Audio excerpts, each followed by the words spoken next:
so thank you. This is very casual, this presentation. If you have questions, raise your hand at any time. Even you don't even have to raise your hand, just ask it. So we're just happy that you're here, and we're happy to have this conversation with you. So our presentation is called Literacy Night, Celebrating Summer. So, I'm Beth O'Connor. sorry. And I am Libby Renner. This is my first year here, so I just want to say I'm excited. Yes, and I should say, obviously, we're so happy to have you here. Libby's awesome. She might be somebody in here, reading teacher, your kids reading teachers, and she's just brought so much to our school. It's been great. So it's wonderful to work with. So, we thought we would start with a little video clip from an author, Kate DiCamillo, who is a very popular author, especially with the second graders. I don't know if anyone's familiar with Mercy Watson. She was the author of Mercy Watson, as well as The Tale of Despero, and Because of Windy City, among other things. We thought we would start with a clip from her.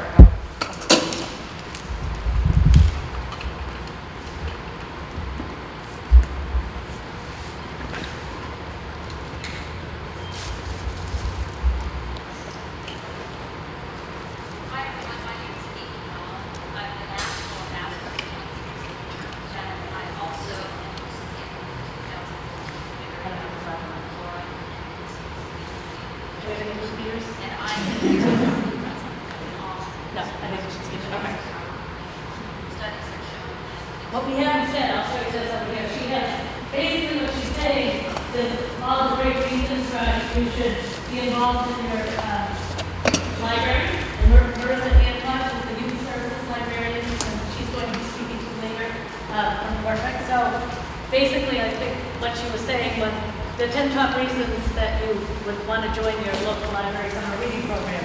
1, you might meet a superhero. 2, you might become a superhero. 3, you could win a prize. 4, a library is a good place to hide. So maybe you're trying to get out and help with the dishes. 5, librarians like the company of readers. 6, air conditioning. 7, you could make some real friends. 8, you could make some virtual friends. 9, it's good to have a library card. And 10, if you want to go everywhere, experience everything, climb mountains, trek deserts, ride in a rocket, go to the moon, open a library. So she's the ambassador for us. There are only 10 of the million. Yes. Absolutely. That's a good start. Yeah. It's a very good start. Thank you for that. This is another great resource. It's the Read Aloud Handbook.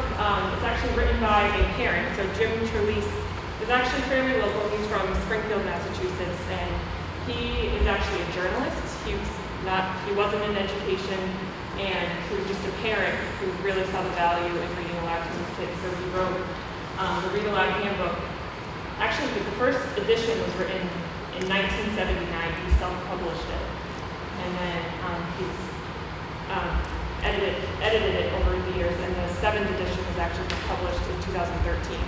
So he's updated it, and it's just it's a totally different perspective. He's a parent. So maybe a grandparent. Well, yes, a grandparent right now. Yeah. So it's one of his quotes is that the best SAT prep course is to read to your children when they're little. So it just really talks about the value of reading. All right, so what doesn't summer reading look like? So we found this, which this is what we don't want our kids to be doing this summer. We don't want summer reading to be full of stress, tears, boredom, anger, or frustration. We really believe that we want reading to be joyful and fun. So summer reading should look like this. Maybe a little more updated. Yeah.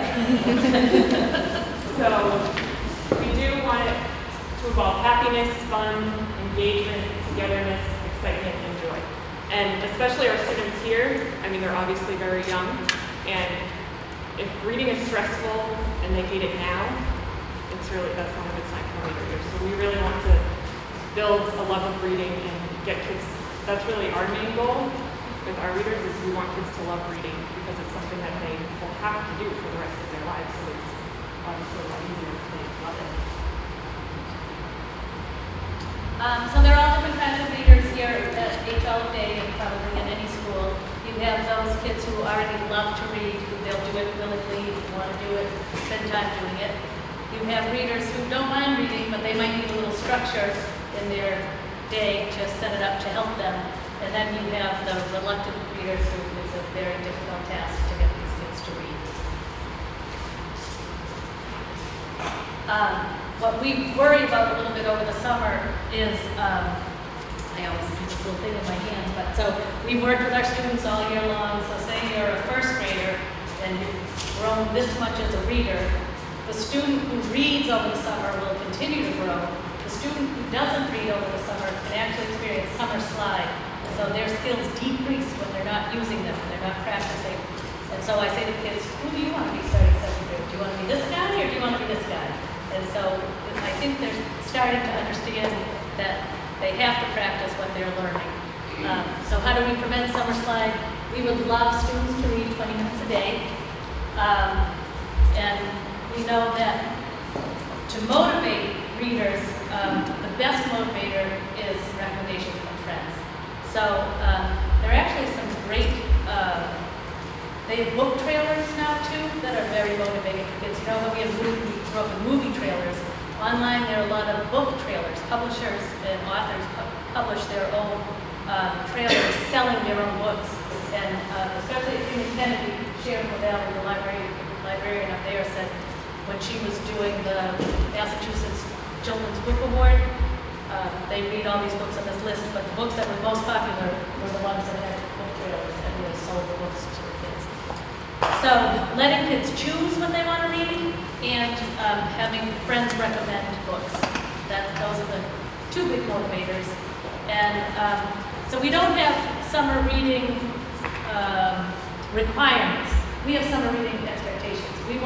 We expect everyone's going to read over the summer. So what we have in grades 2 through 5, and a lot of research shows that if kids plan for their summer reading, then they're more likely to do summer reading. So in the month of June, second graders here and third, fourth, and fifth graders at Freeman Kennedy will actually sit with their class. They'll recommend books to each other. Kids will have this summer reading plan, so they'll write down, oh, that one sounds good. I'm going to write the title and the author of that one and who recommended it, so that kids have in their heads that they are going to be, they'll have some ideas for the summer reading that they want to do over the summer. So that's the plan. And then I think this is the next slide, the actual log. Yeah, and then this will all go home on the report card, but it's also online.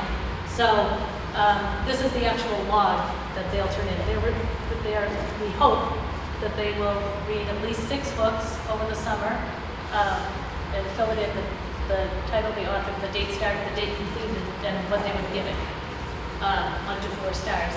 And what this does, this isn't a requirement, this isn't for a grade or anything, but this is handed in to the next year's teacher. Then that teacher gets to know these kids as readers from day one, and it helps them start conversations about reading and characters they like or series they fell in love with. So it's just a nice way to get conversation around books started in the fall. And this is more geared towards our kindergarten and first grade readers. So we are recommending 20 minutes a day. And again, this doesn't have to be, sit down for 20 minutes and read. You can be flexible with this. If you want to read in the morning, read a couple of books, and then a couple at night. It doesn't have to be we're going to sit here for 20 minutes, especially with those incoming kindergartners. I know that can be tough.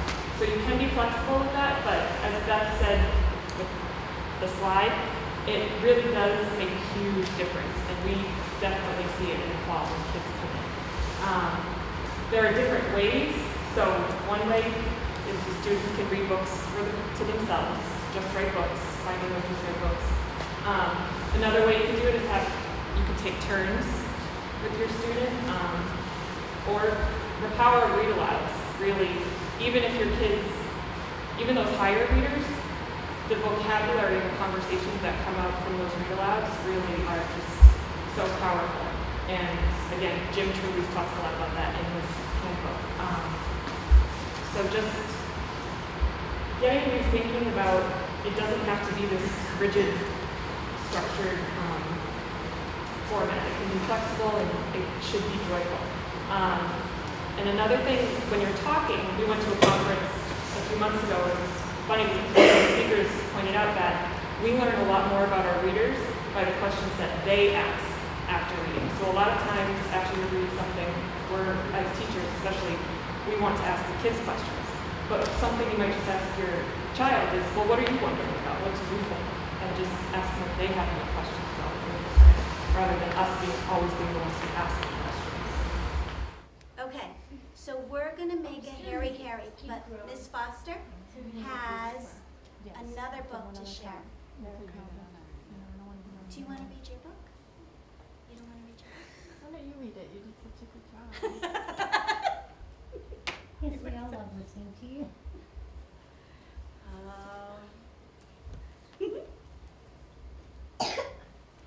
All right.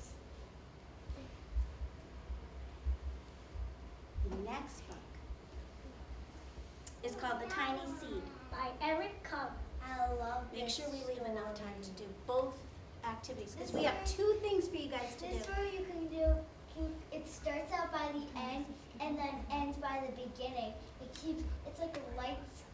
It's like a life cycle book. Oh, My some goodness. fancy science words going I on mean, here. that's one because it starts at the end and ends with the end and ends with the beginning. Where do you guys go to school? Here. My God, you're so smart. That's My to the goodness. FK. You are smart children. We go to FK. So do I. Okay, We both go to so Freeman Kennedy, yes. you guys, it's all in Norfolk. Smart children knowing a lot about growing things and life cycles. So this is called The Tiny Seed, and it is indeed by Eric Carle. And he's a famous, do you like him?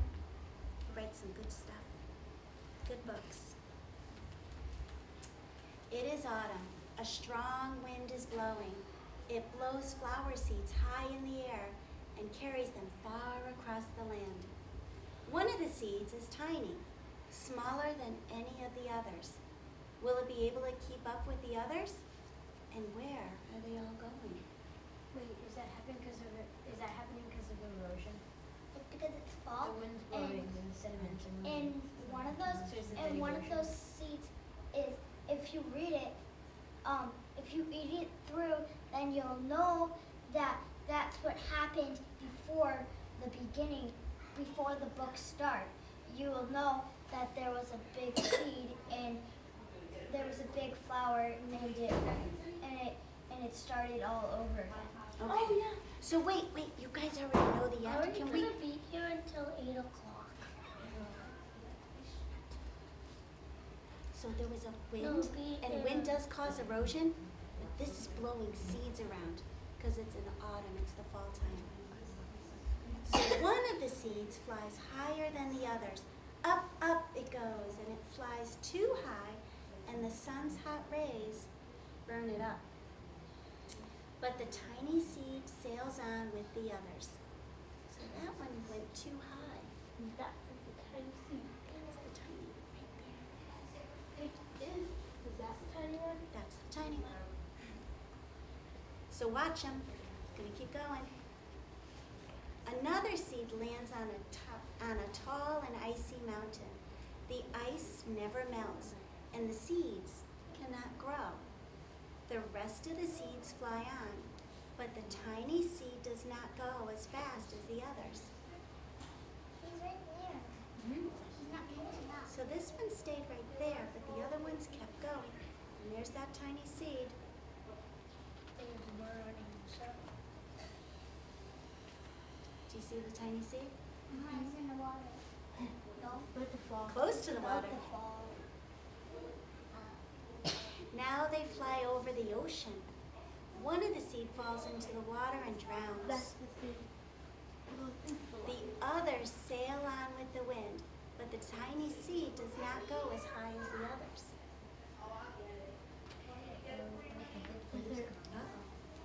One of the seed drifts down onto the desert. It's hot and dry and the seeds cannot grow. Now the tiny seed is flying very low, but the wind pushes it on with the others. Do you see it? Yeah. Now that one's behind. Yep. This one, is this one going to be able to grow, Matt? And It's too dry. and Finally, the wind stops and the seeds fall gently down on the ground. A bird comes by and eats one of the seeds. The tiny seed is not eaten. It is so small that the bird doesn't see it. Where is it? Good job. Phew, it's safe.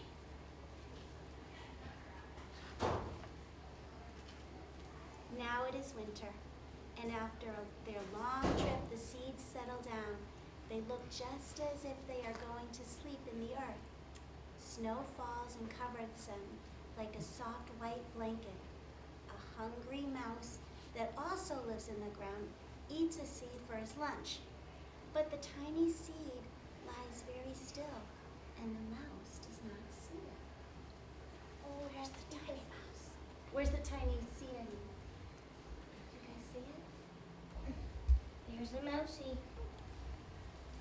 It's still safe. That one's the biggest. Wait, that one. We had a lot of snow cover our ground, right? Yeah, we had like 100 feet of them. That's a lot. It's totally real, so Kind of reminds me of my mint leaves, right? It was covered in snow. Now it is spring, and after a few months, the snow has melted and it's really spring. Birds fly by, the sun shines, rain falls. The seeds grow so round and full, they start to burst open a little. And now they are not just seeds anymore. They are plants. First, they send roots down into the earth. Then, their little stems and leaves begin to grow up toward the sun and air. And there's another plant that grows much faster than the new little plants. It's a big, fat weed. And it takes all of the sunlight and the rain away from and takes away from one of the small new plants. And that little plant dies. The tiny seed hasn't begun to grow yet. Oh, there's the seed. There's the seed. that's the tiny seed. That's a fatty seed. That's the weed. That's the weed. That's the That big kinda looks brown like- fat That kind of looks like a tree. It looks like a tree beginning to start. I know what. All right, let's see A what big happens to fat that weed. little tiny one. The tiny seed hasn't begun to grow yet, and it will be too late. Hurry! But finally, it too starts to grow into a plant.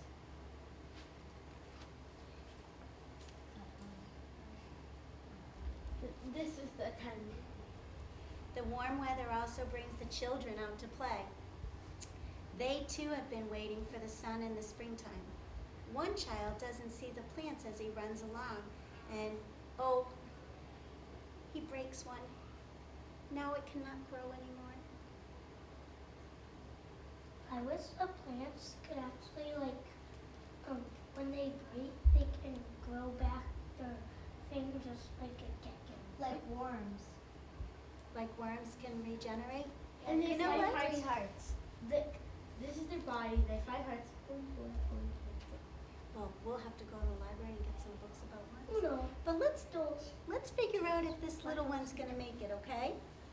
Let's see if he makes it.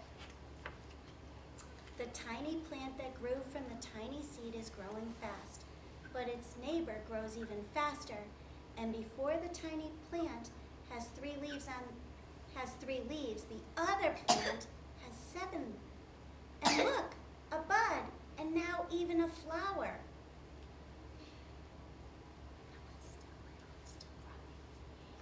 But what's happening? First, there are footsteps. Then a shadow looms over them. Then a hand reaches down and he breaks the flower.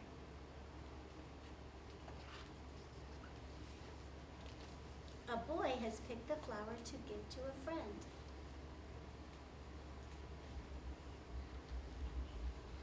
Did you guys ever pick flowers? Sometimes. Yep. But they die when you pick them. That's why I never pick flowers. You like to leave them outside? Yeah, I only pick weeds out. Thank you. I And think the plants sometimes- appreciate that. It's summer. Yeah. Now the tiny plant from the tiny seed is all alone. It grows on and it doesn't stop. The sun shines on it and the rain waters it and it has many leaves. It grows taller and taller. It is taller than the people. It is taller than the trees. It is taller than the houses. And now a flower grows on it.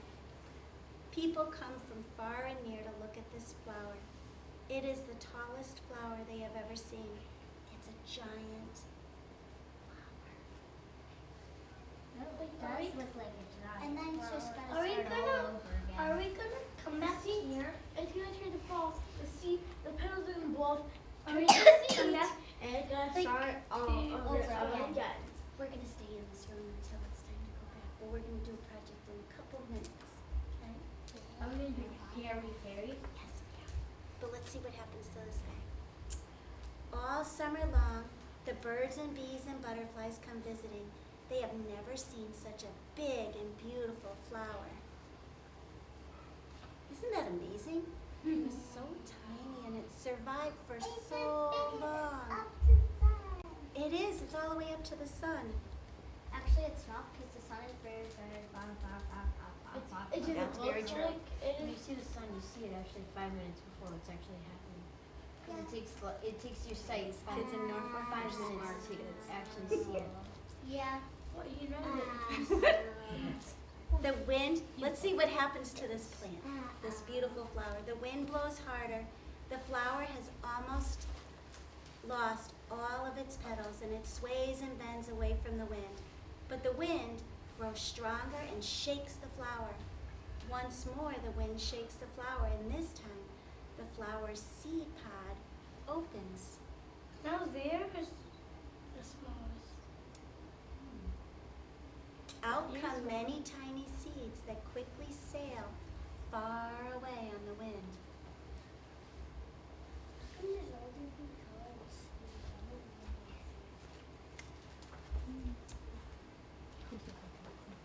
I think they're just showing you, honey. Oh, that you did. right in here. Hold on, you did read this page. I think you're right. I missed a page. Oopsies. Thank you. Let's go back. All summer long, the birds and the bees and the butterflies come visiting. I just have to refresh my mind because I forgot what I read. They have never seen such a big and beautiful flower. Now it's autumn again. Hey, isn't this how we started the story? Yeah, it's gonna start all over again. Now the days grow shorter, the night grows cooler, and the wind carries the yellow and the red leaves past the flower. Some petals drop from the giant flower and they sail along with the bright leaves over the land and down to the ground. That's what happens in fall. This is the part I read. The wind blows harder, the flower has almost all of its petals gone. It sways and bends away from the wind. But the wind grows stronger and shakes the flower. And once more the wind shakes the flower, and this time the flower seed pod opens. Out come many of the seeds that quickly sail far away on the wind. Looks like the beginning. Let's compare. There's the end. Let's see how the story started. You were right. Yeah. It starts by the end and ends by the beginning. That's how it started, right? It starts With the by seeds? It starts by the end and ends by the beginning. It goes all the way around. Yeah, it's pretty easy because I have this book at home and I read it a million times. Beautiful. So, You read a million times a day. that was the tiny